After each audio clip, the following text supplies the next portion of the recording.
Near-death experiences.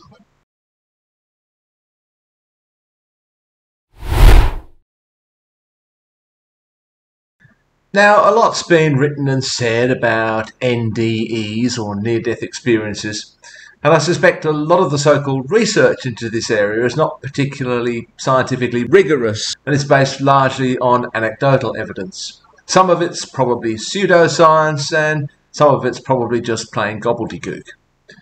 However, there is some serious research being carried out in this area to try to understand what's going on when people describe these experiences. One such study is being conducted by a team at Stony Brook Medical Center at the State University of New York. For some years now, they've been studying awareness during the process of resuscitation following cardiac arrest. Of course, some people use reported NDEs to support the belief in life after death, and when people have such an experience, they may be convinced of its reality. However, I thought it might be interesting to see what some real scientific research has to say about the topic. So I'm looking at an article which is called Awareness During Resuscitation, a Prospective Study. I'll leave a link below in the description, and you can download the full article and read it if you want to. Now, NDEs have been reported by about 10% of patients who survive a cardiac arrest. Now, this particular paper describes an observational study.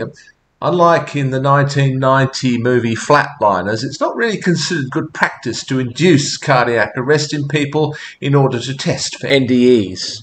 The test subjects were people who had experienced a cardiac arrest defined by cessation of heartbeat and respiration, and that event had occurred either in hospital or out of hospital, but with ongoing cardiopulmonary resuscitation being carried out on arrival at the emergency department.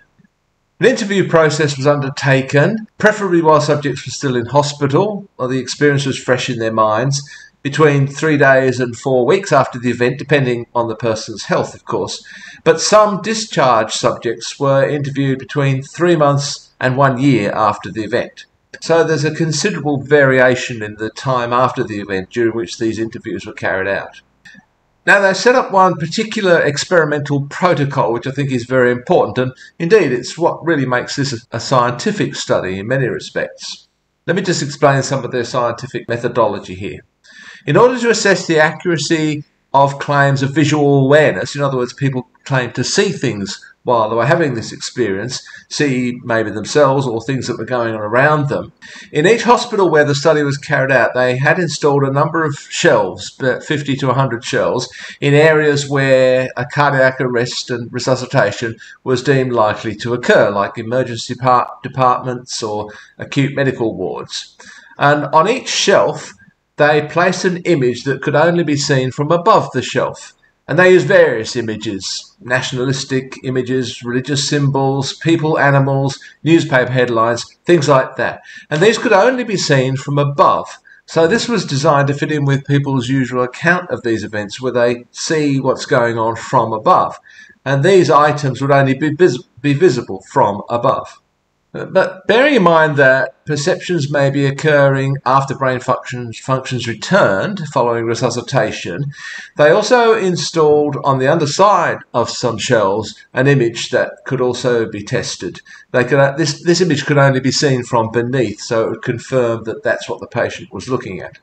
Now, I think this is a very good idea, and it certainly adds a little bit more credibility to the study, assuming that that process actually works.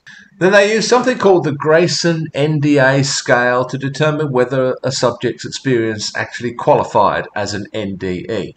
The researchers also tried to introduce some auditory clues into the experience during resuscitation, so they gave words to the staff working in those environments, people's names usually, that they were supposed to say during the process, and then the study team could test whether the people remembered those names or not.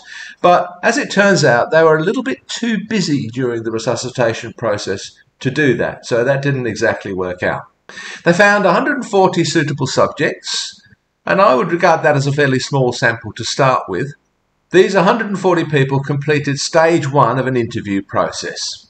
And of those, 101 went on to a second, more in-depth interview. Of the original 140 subjects, 55 of them responded positively to the question, do you remember anything from the time during your unconsciousness? So 55 out of 140, which is about 39%. Note, though, that 61% didn't report any such experience. And I think sometimes the high proportion of people who don't have such an experience is overlooked. Of the 101 subjects who proceeded to stage 2 of the interview process, 46 confirmed having had no recall, awareness or memories of events that had taken place. They had some kind of near-death experience, but they didn't actually recall anything or were aware of anything going on specifically around them. Of the 55 remaining, 46 of them actually described memories which were incompatible with an NDE, and they had no recall of cardiac events, while 9 of them had experiences compatible with an NDE. Now, 7 of these 9, I assume, though it got a little bit unclear for me here, 7 of these had no auditory or visual recall of CA events. But 1 gave a detailed account of an NDE, and 2 others experienced specific auditory visual awareness, but unfortunately the event took place in a non-acute area where none of these shells had been put in place. Now, 1 of these later described the perception of observing events from the top corner of the room and continued to experience a sensation of looking down from above. Unfortunately, as I say, these shells were not installed at that place. But he accurately described people, sounds and activities from his resuscitation, and his medical records corroborated his accounts and specifically supported his descriptions and the use of an automated external defibrillator. Based on the way this defibrillator is used, this likely corresponded with a period of up to 3 minutes of conscious awareness during cardiac arrest and CPR. Unfortunately, none of this could be reinforced by the shelf trick because, as I say, the shells had not been installed in that area. But this person did appear to have experiences for up to 3 minutes after they were clinically dead. Now, as it turns out, over 78% of all these cardiac arrest events actually took place in areas where the shells were not installed, and there were about 1,000 of these shells in all. So unfortunately, that part of the experiment didn't really work out, and they'll have to think of another way of doing this. But this figure of 9% who actually experienced an NDA of some kind fits with other studies, which, as I said earlier, usually identifies around 10% of people experiencing them. So there certainly seems to be some support for the idea that consciousness may be present in patients despite clinically undetectable consciousness. Note that this is clinically undetectable, i.e. it's signified by the absence of eye-opening response, motor response, verbal response, or any response to pain. Now, the claim is often made that when people have NDEs, there's no electrical activity in the brain. However, in most situations where some kind of crisis is taking place, I doubt that the brain activity is being directly measured. So we don't actually know whether there's any brain activity or electrical activity in the brain or not. There's just no clinically detectable consciousness. However, having said that, assuming, as they say in the paper, that there's no measurable brain function within seconds after cardiac standstill, cardiac arrest, and that the patient has indeed flatlined at that time, there's no brain activity, then there remain a few seconds during which some kind of experience might occur. A few seconds is in fact probably 20 to 30 seconds. So this is enough time for some kind of experience to happen. But beyond that, it's unlikely. Now, as I said, they identified 1 subject whose experience suggests that he maintained awareness for a number of minutes into the cardiac arrest. I'll just quote the paper here. Within a model that assumes a causative relationship between cortical activity and consciousness, the occurrence of mental processes and the ability to accurately describe events during CA, as occurred in our verified case of VA, which is visual awareness, where cerebral function is ordinarily absent or at best severely impaired, is perplexing. They go on to say, our verified case of VA suggests conscious awareness may occur beyond the first 20 to 30 seconds after CA, when some residual brain electrical activity may occur. Now, in some of these cases, you can't exclude completely some recall bias or confabulation, particularly if some time has passed between the person's experience and the interview. And in some cases, it was as much as a year. It seems to me that only visual awareness, this VA, or perhaps auditory awareness, would actually support the idea of an actual NDE, which we should probably be calling an ADE, an after-death experience. After clinical death, that is. Although that's not as easy to define as it might seem. But there are some 20 to 30 seconds after a cardiac arrest during which people can have the kinds of subjective experiences, tunnels of light, meeting loved ones, feelings of infinite love, etc., that people commonly define as an NDE.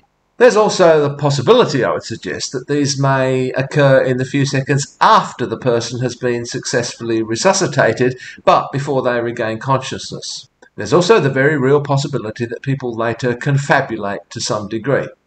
So the only thing that is actually open to empirical verification, it seems to me, is the claim to have some kind of visual or auditory awareness while clinically dead.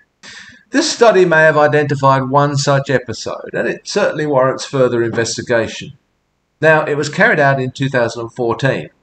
I know that last year this research group published a follow-up study, and I've contacted the authors to see if I can get a copy of their paper. It's not available to download for free the way that this paper was.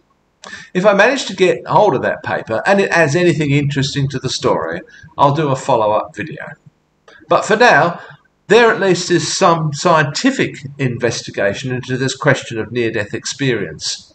And it may well be that there is something there, or that we haven't really yet come to grips with our understanding of what death actually is.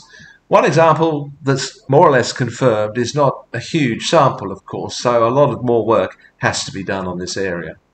And of course, this says nothing at all about what that experience actually means in terms of some continual existence after death, or any of the existing religious models.